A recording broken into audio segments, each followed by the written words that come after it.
ନିର୍ବାଚନ ଯେତିକି ପାଖେଇ ଆସୁଛି ସବୁ ରାଜନୈତିକ ଦଳରେ କନ୍ଦଳ ବଢ଼ିବାକୁ ଲାଗିଛି।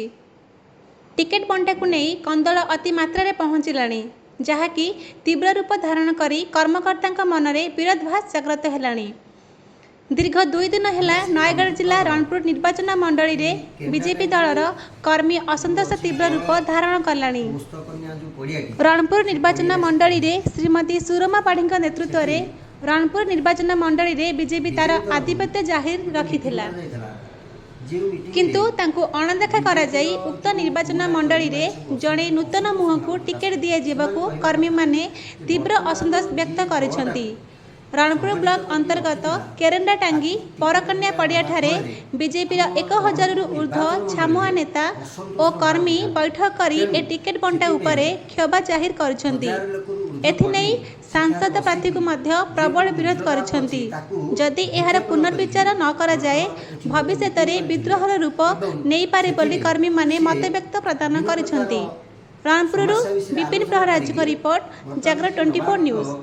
टिकेट पाई जो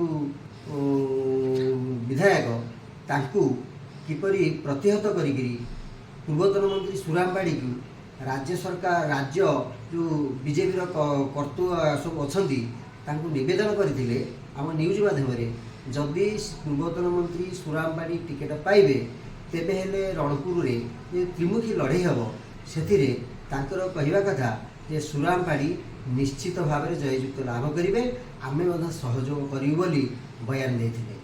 रणपुर विपिन बिहारी प्रहराज रिपोर्ट, जागृत 24 न्यूज।